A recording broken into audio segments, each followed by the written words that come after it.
Let's mic history को जानो।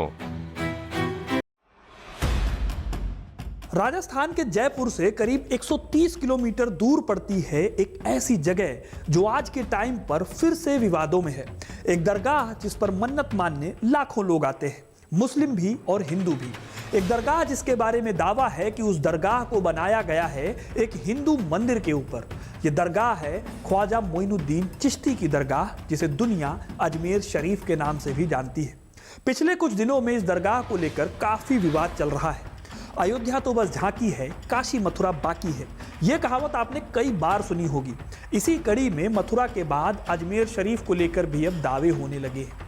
अदालत में अर्जी देते हुए कहा गया कि अजमेर शरीफ दरगाह असल में एक शिव मंदिर था। इसको लेकर तमाम सबूत भी अदालत में दिए गए, जिसके बाद एक अदालत ने इस पीआईएल को एक्सेप्ट करके अजमेर शरीफ के केस की सुनवाई पर मुहर लगा दी। ये वही दरगाह है जहां अकबर को उनके 3 संतानों की प्राप्ति हुई थी। आज भी लाखों लोग इस दरगाह के दर्शन करने आते हैं। इस मामले पर दरगाह कमेटी ने केस को लोकप्रियता बटोरने की सस्ती हरकत बताया है। वहीं कई हिंदू संगठनों ने इस मामले को अपना समर्थन भी दिया है। लेकिन इन सारे विवादों के बीच सवाल आता है कि आखिर क्या है अजमेर शरीफ का इतिहास? क्या सचमुच ये एक शिव मंदिर हुआ करता था? इसको लेकर किन सबूतों के आधार पर दावे किए जा रहे हैं और कैसे अजमेर शरीफ की दरगाह इतनी प्रसिद्ध हो गई? आज के इस वीडियो में आपको इन सारे सवालों के जवाब पता चलेंगे, तो वीडियो को इन तक जरूर देखिएगा, क्योंकि अपना इतिहास नहीं जानोगे तो खुद को कैसे पहचानोगे। राजस्थान के अजमेर में है ख्वाजा मोइनुद्दीन हसन चिश्ती दरगाह, जिसे अजमेर शरीफ दरगाह के तौर पर जाना जाता है। इस दरगाह के इतिहास में जाएं उससे पहले बात करते हैं आज की कंट्रोवर्सी की। ये हैं हिंदू सेना के राष्ट्रीय अध्यक्ष विष्णु गुप्ता। 25 सितंबर 2024 के दिन इन्होंने अजमेर लोअर कोर्ट में एक याचिका डाली और दावा किया कि अजमेर दरगाह के अंदर एक शिव मंदिर है। फिर इसको लेकर अजमेर की अदालत ने 27 नवंबर 2024 को दरगाह के सर्वे की परमिशन दी। लेकिन सवाल आता है कि किस आधार पर विष्णु गुप्ता ने यह दावा किया है? तो इस याचिका का सबसे बड़ा आधार है किताब, जो कि साल 1910 में लिखी गई थी। ब्रिटिश काल में एक जज थे, इनका नाम था हरबिलास शारदा। उन्होंने एक किताब लिखी, नाम था अजमेर हिस्टोरिकल एंड डिस्क्रिप्टिव।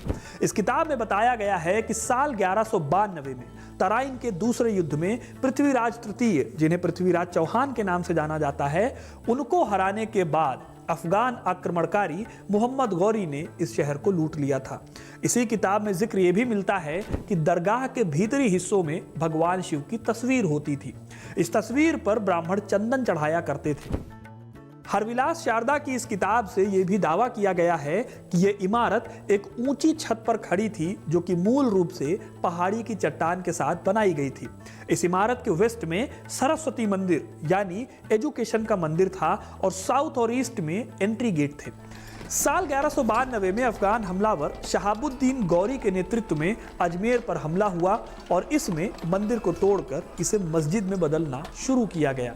अदालत में विष्णु ने यह भी कहा कि दरगाह में मौजूद बुलंद दरवाजे की बनावट हिंदू मंदिरों के दरवाजे की तरह है।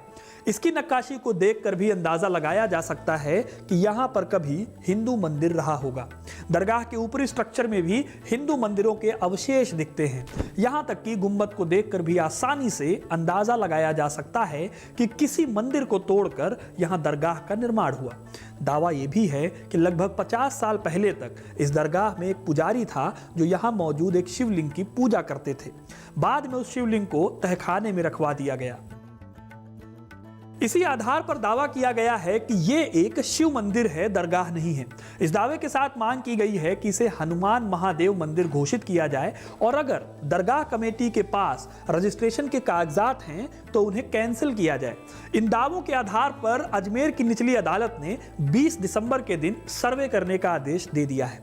आदेश के बाद माहौल टेंस है और इस मामले का विरोध और सपोर्ट दोनों हो रहा है। अब यह तो हो गया दावा अजमेर शरीफ के हिंदू मंदिर होने को लेकर। अब जानते हैं कि इस दरगाह का इतिहास क्या है, ये कितनी पुरानी दरगाह है और इसे लेकर इतिहासकारों का क्या क्या कहना है। आखिर इस दरगाह की कहानी क्या है? राजस्थान के अजमेर में मौजूद अजमेर शरीफ, जिसके बारे में मान्यता है कि लोगों की दुआएं यहां पर कबूल होती हैं। इस मान्यता की बानगी ये भी है कि जब मुगल बादशाह अकबर यहां आए तब दरगाह में रहने वाले सूफी संत शेख सलीम चिश्ती ने अकबर को 3 औलादों का आशीर्वाद दिया था।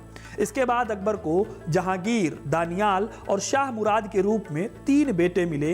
ये तो बस एक उदाहरण है। असल में अजमेर शरीफ का इतिहास अकबर और सलीम चिश्ती से भी काफी पुराना है।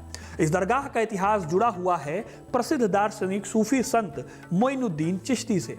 यहाँ पर ख्वाजा मोइनुद्दीन चिश्ती का मकबरा भी है। मोइनुद्दीन सिर्फ मुसलमानों नहीं बल्कि हिंदुओं के बीच भी खासे प्रसिद्ध थे।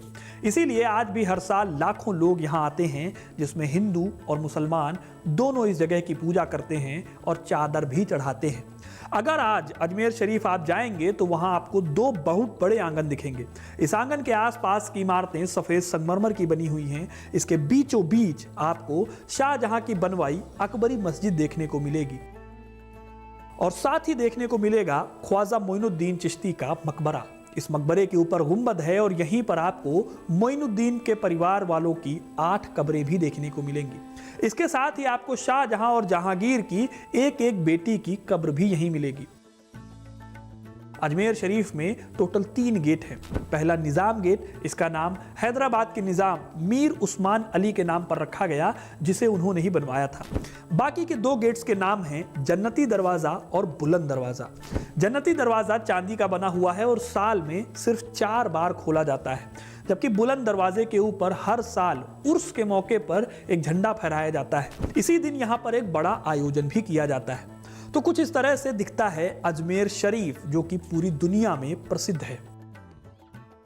अब अगर इतिहास की ओर चलें तो एकदम सटीक जानकारी ख्वाजा मोइनुद्दीन चिश्ती के बारे में नहीं मिलती। हालांकि कई मान्यताओं के हिसाब से माना जाता है कि वो ईरान शहर के सिस्तान में पैदा हुए थे। जब मोइनुद्दीन बहुत छोटे थे तभी उनके माता पिता चल बसे।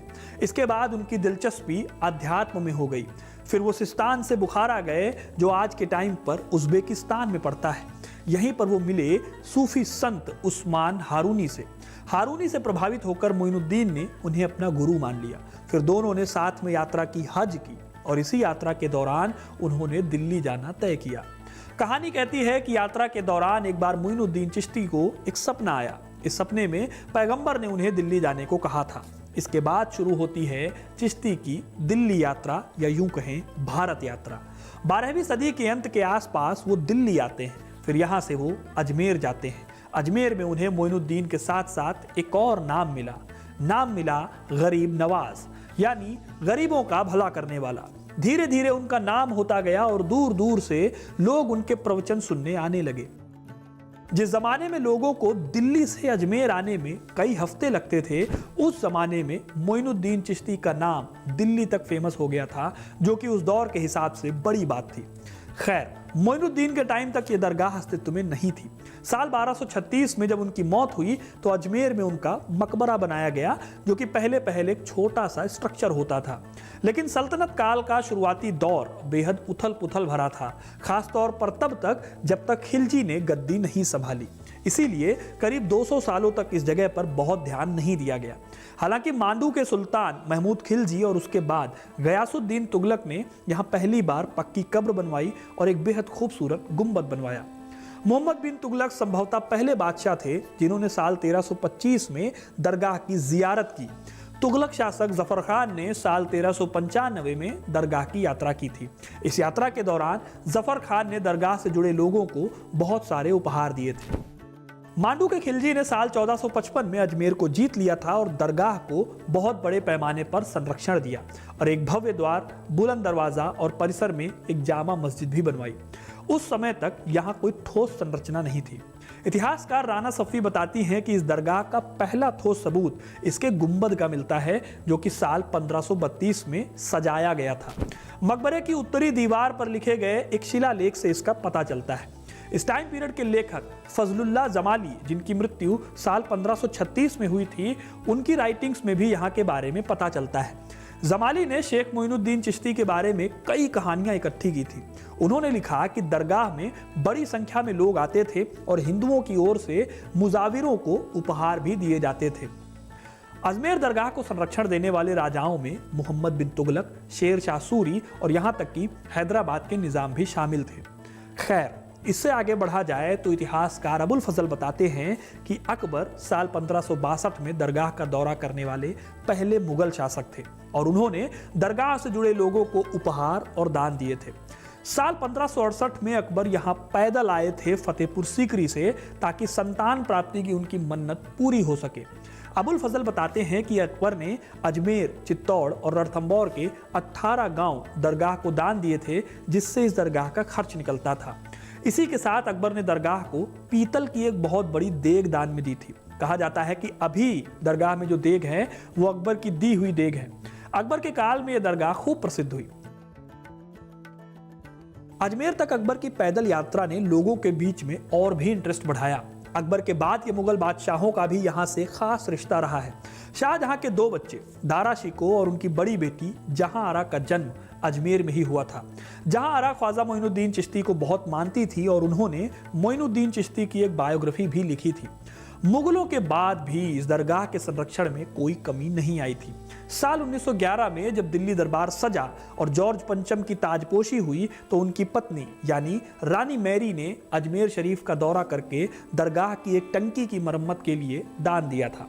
आज़ादी के बाद भी इस दरगाह की इंपॉर्टेंस में अभी तक कोई कमी नहीं आई है। हमारे देश के कई पीएम खुद इस दरगाह पर चादर चढ़ा चुके हैं। इसमें पंडित जवाहरलाल नेहरू से लेकर प्रधानमंत्री मनमोहन सिंह और पीएम नरेंद्र मोदी तक का नाम शामिल है। प्रधानमंत्री नरेंद्र मोदी ने कहा था कि सूफीवाद शांति, करुणा और समानता की आवाज है और ये भाईचारे की बात करती है। सूफीवाद का संदेश सिर्फ आतंकवाद से लड़ने तक सीमित नहीं है, बल्कि इसमें सबका साथ और सबका विकास की बात भी शामिल है। इसी साल अगस्त में अल्पसंख्यक मामलों के मंत्री किरण रिजिजू ने कहा था कि भारत की सूफी विरासत सदियों पुरानी यूनिटी इन डाइवर्सिटी का गवाह है। उन्होंने मोदी सरकार के प्रस्तावित सूफी कॉरिडोर के प्रोजेक्ट के बारे में बताया था। यह कॉरिडोर भी अजमेर से शुरू होना है। इसका उद्देश्य देश भर की सूफी दरगाहों के लिए बेहतर बुनियादी ढांचा तैयार करना है। अब दोस्तों, ये तो है वो इतिहास जो हर जगह पढ़ाया और सुनाया जा रहा है, लेकिन कुछ इतिहासकार इस इतिहास को इतिहास नहीं मानते। लल्लन टॉप के इंटरव्यू में प्रोफेसर मक्खनलाल कहते हैं कि 1192 में वहां मंदिर था जिसे गिराया गया। यह फैक्ट है कि तराइन की दूसरी लड़ाई के बाद अजमेर मोहम्मद गोरी के हाथों में चला गया था। इसके साथ ही वो इतिहासकार सीताराम गोयल की किताब Hindu temples what happened to them नाम की किताब का जिक्र करके कहते हैं कि इस किताब में कुल 8 से 10 जगहों पर अजमेर का जिक्र है। इसके बाकायदा वो पन्ने भी बताते हैं। मैंने जब इस किताब को देखा तो अजमेर का जिक्र इसमें कुल 30 बार मिलता है। इसमें कई बार अजमेर के मंदिरों को तोड़े जाने की बात कही गई है, लेकिन अजमेर शरीफ का जिक्र कहीं पे भी नहीं मिलता। और यह किताब 1980s 1990s में लिखी गई थी। कितने जगह पे अजमेर का जिक्र है इस किताब में? ओरिजिनल देश, पेज नंबर 36, 39, 60, 149, 223, 231, 241, 258, 284, 408, यानी कुल मिला के 8-9 जगहों पर अजमेर में डिस्ट्रक्शन का जिक्र है। हालांकि अजमेर में ऐसे ही मंदिर का जिक्र और दूसरे इतिहासकारों ने किया है, जैसे कि ब्रिटिश इतिहासकार R.H. इरविन अपनी किताब some account of the general and medical topography of Ajmer में बताते हैं कि अजमेर में एक जगह महादेव को समर्पित एक प्राचीन मंदिर था। इस मंदिर का शिवलिंग पत्तियों और कूड़े से छिपा हुआ था। इस जंगल में ख्वाजा 40 दिनों तक ध्यान करने के लिए रुके थे। इस दौरान हर दिन वो शिवलिंग के ऊपर लटकते हुए एक पेड़ की शाखा पर पानी की छोटी सी मशक लटकाते थे। इससे पानी लगातार इस पर गिरता रहता था। आखिरकार महादेव संत की पवित्रता और अप्रत्याशित आहुति से बहुत प्रसन्न हुए और उनकी प्रशंसा करते हुए उन्हें आशीर्वाद दिया। इस परंपरा के चलते हिंदू और मुसलमान एक साथ ख्वाजा की पूजा करते हैं। R.H. इरविन के इस राइटिंग को ब्रिटिश हिस्टोरियन PM करी 1989 की अपनी किताब मोइनुद्दीन चिश्ती ऑफ अजमेर में लिखते हैं। हालांकि इसके बाद भी सवाल बनता है कि क्या यह जगह अजमेर शरीफ दरगाह ही थी, जिसको लेकर अभी विवाद हो रहा है। इसको लेकर डिबेट अभी भी जारी है। वहीं हरबिलास शारदा, जिनकी किताब से विवाद शुरू हुआ है, वो लिखते हैं कि 15वीं शताब्दी के मध्य में जहां ख्वाजा मोइनुद्दीन चिश्ती की कब्र है, वहां बाघ घूमा करते थे। शारदा बताते हैं कि जिस तहखाने में ख्वाजा को दफनाया गया था, उसमें महादेव की छवि है, जिस पर हर दिन एक ब्राह्मण परिवार द्वारा चप्पल रखी जाती थी, जिसे अब भी दरगाह घरियाली जिम्मेदारी संभालता है।